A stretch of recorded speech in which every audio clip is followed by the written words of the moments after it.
Bonjour à toi, j'espère que tu vas bien. Aujourd'hui, nous allons traiter d'un sujet que je trouvais particulièrement intéressant en cette période, comment cultiver la joie de vivre. Tout le monde souhaite être heureux dans la vie. Depuis le début de l'humanité, des centaines de philosophes, de penseurs, maintenant de chercheurs se penchent sur le sujet. Comment faire pour être heureux? Tout le monde, même quand on n'est pas chercheur, s'est posé au moins une fois cette question, comment est-ce que je fais pour être heureux? Ça peut être lors d'une profonde journée de déprime, après une rupture, où on vient de manger un pot de glace sous la couette et on s'est dit mais comment je dois faire pour être heureux? Ou tout simplement comment je dois faire pour être encore plus heureux que maintenant? Alors, il n'y a pas de baguette magique. Par contre, il y a deux choses que l'on doit savoir et prendre conscience lorsqu'on part en quête du bonheur.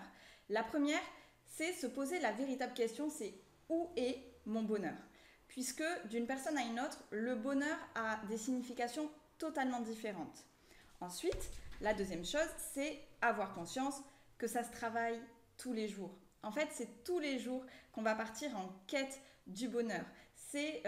Puisqu'en plus nous sommes perpétuel changement, donc notre bonheur va changer en fonction de notre évolution de vie.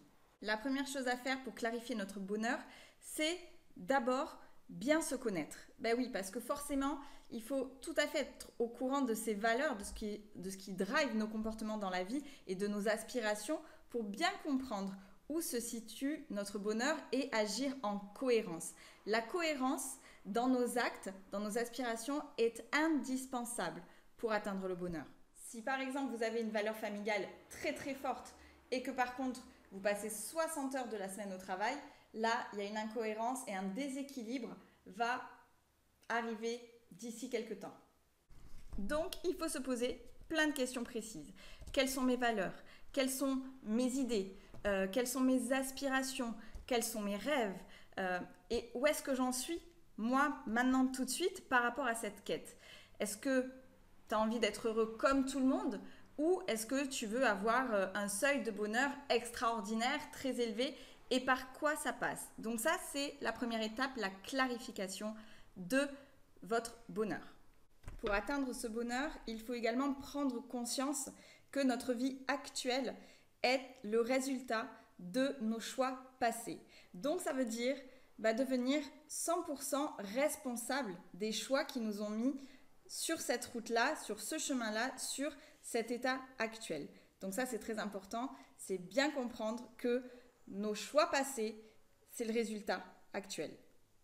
Maintenant que vous connaissez ces deux choses, je vais vous donner quelques petites clés qui vont vous permettre d'alimenter le bonheur chaque jour. Donc déjà, la première chose qu'on peut faire, c'est vivre au présent. Pourquoi au présent? Pourquoi on dit que le présent, c'est si important? Tout simplement parce que quand notre cerveau est au présent, il ne peut pas aller dans le passé, ressasser, etc. Et il ne peut pas s'inquiéter du futur. Donc du coup, le présent est très bon pour garder l'équilibre, garder le cap et garder un seuil de bonheur instantané à l'instant T. Donc, se concentrer sur le passé pour apprendre de nos erreurs, oui. Ressasser le passé, clairement, non, ça ne sert à rien. Ensuite, c'est pratiquer la gratitude. La gratitude dans le seuil émotionnel est très élevée parce qu'il y a une échelle émotionnelle qui existe et la gratitude est en haut de l'échelle. Donc quand on est dans la gratitude des choses que l'on a, ça peut être des choses toutes simples, merci d'avoir 2 bras, 2 jambes, merci de m'avoir donné 2 merveilleux enfants. Quand on est dans la gratitude, notre seuil émotionnel est haut, donc du coup on atteint un seuil de bonheur et si on est à l'instant présent, c'est parfait. Cultiver le rire aussi. Le rire va être un accélérateur de bonheur parce qu'il va créer les hormones, la catécholamine, l'endorphine qui sont les hormones du bien-être. Et en plus, ça agit musculairement sur tout notre visage, sur nos abdominaux, etc. Donc ça active l'énergie. Le rire est une clé très importante. On peut même rire de soi. En tout cas, ne pas hésiter. Ensuite, il y a une autre chose à faire aussi, c'est apprendre à maîtriser ses pensées. Parce que dès qu'il y a une pensée négative qui nous arrive, on essaie de la repérer et ensuite on la modifie pour aller vers des pensées plus positives. Forcément, ça va nous entraîner dans une spirale positive. Donc ça, maîtriser ses pensées, c'est important aussi. Ensuite, c'est faire comme si. Faire comme si, moi j'adore, c'est presque du théâtre. C'est faire comme si j'allais bien. et on se lève le matin, on se lève du pied gauche et puis on se dit bon allez, ben, je vais faire les choses comme si j'allais bien.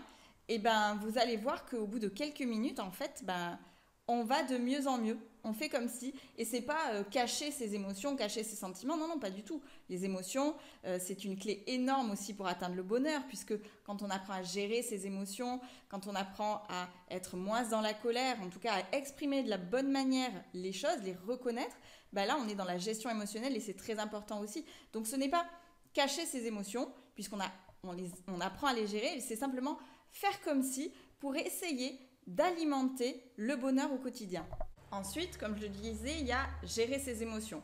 Donc apprendre à se détacher un petit peu, agir comme un observateur, voir si les choses qui nous arrivent, si les expériences qui nous arrivent sont vraiment très très très très importantes et qu'elles valent la peine simplement d'être vécues avec autant d'intensité. Donc simplement se détacher de certaines choses.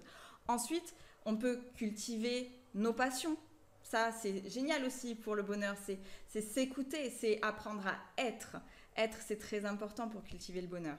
Ensuite, il y a faire du sport, faire des projets, bien s'entourer, très important. Si vous êtes en permanence entouré de personnes qui vous tirent vers le bas, qui plombent le moral, qui sont tout le temps en train de se plaindre, en train d'être négatives. Oh ma journée aujourd'hui, c'est passé ça, c'était chiant, c'était... Mais non, stop quoi. Entourez-vous de personnes positives qui rigolent, qui sourient à la vie et qui sont pleins de dynamisme. Ça vous entraînera vers le haut. Ensuite, il y a aider les autres, cultiver l'empathie, être bienveillant avec soi-même. Enfin, il y a une liste vraiment non exhaustive de toutes les choses qui font qu'on peut cultiver le bonheur au quotidien. Donc, comme je disais, il n'y a pas de baguette magique. Maintenant, à vous de trouver votre propre recette du bonheur, puisque le bonheur est différent selon chaque personne. Là, vous avez quelques petites clés, vous pouvez la piocher dedans, faire avec, après ça se travaille, on peut découvrir ensemble quels sont les axes de bonheur à alimenter au quotidien, etc. Mais en tout cas, trouvez votre propre recette du bonheur et 98% du temps, vous serez heureux puisque le bonheur ne vient pas de l'extérieur, mais il se crée à l'intérieur. Si on veut du changement à l'extérieur de nous, il faut se changer à l'intérieur. Et changer, ce n'est pas pour ne plus être, mais devenir ce qu'on n'est pas encore. Je vous dis à très bientôt pour une autre vidéo. J'espère que ça vous servira pour être heureux, plein, en épanouissement tous les jours. À très bientôt.